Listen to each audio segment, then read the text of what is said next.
Magandang hapon po sa lahat. Ayan, tayo magpapatuloy muna dito sa atin na adlikain po na pangulikta ng barya. Ayan, magandang hapon po sa lahat at tayo nagbabalik dito sa ating YouTube channel. Ayan, magandang hapon po sa lahat.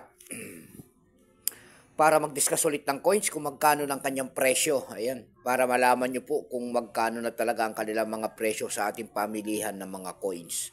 At magandang hapon po sa lahat. Ayan. Ang pag-usapan natin barya guys, ito po ay barya po ng Pilipinas. Ayan.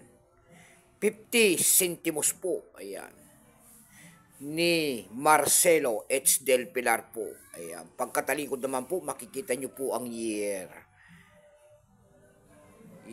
Malabo na. 1967. Ayan.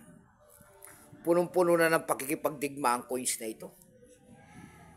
Ayan, maingay po. Ayan, marami kasi nagbe-video okay dito sa atin at ito po ay linggo kasi. Ayan. Magandang hapon po sa lahat. Pero bago yan tayo magpapasalamat muna sa ating mga tagapagsubaybay dito sa ating munting channel, lalo-lalo lang aking mga subscriber. Maraming salamat sa inyong lahat po. Ayan.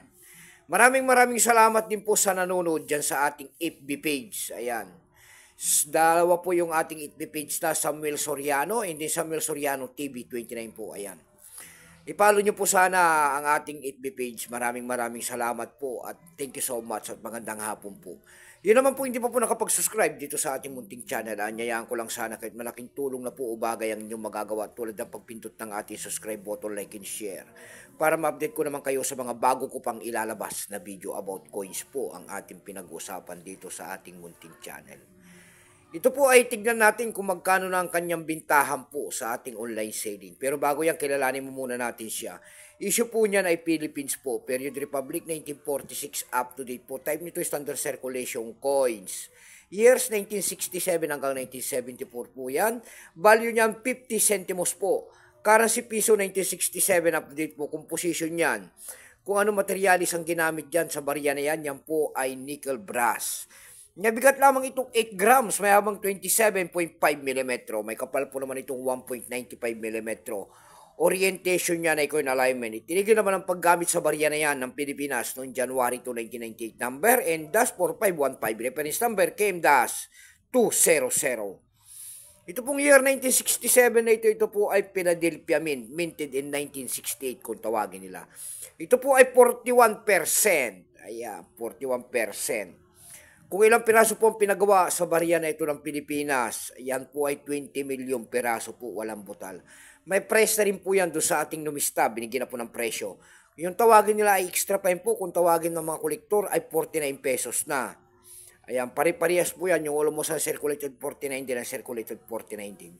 Dako tayo sa kanyang price. Sa ating ev.com po, ayan, bintahan po ng coins, pandaigdigan, ev.com. Sa eBay.com po, mayroon tayo nakita nagbebenta nito ng $11.95. Nasundan po yan ng $7.99. Ayan, yung pinakamababa pa po na bintahan doon na nakita natin ay $2 na. Dako naman tayo sa Carousel PH sa pangalawang website na ating pinuntahan. Sa Carousel PH po, mayroon tayo nakita nagbebenta nito ng 330 pesos. Nasundan po yan ng 120 pesos.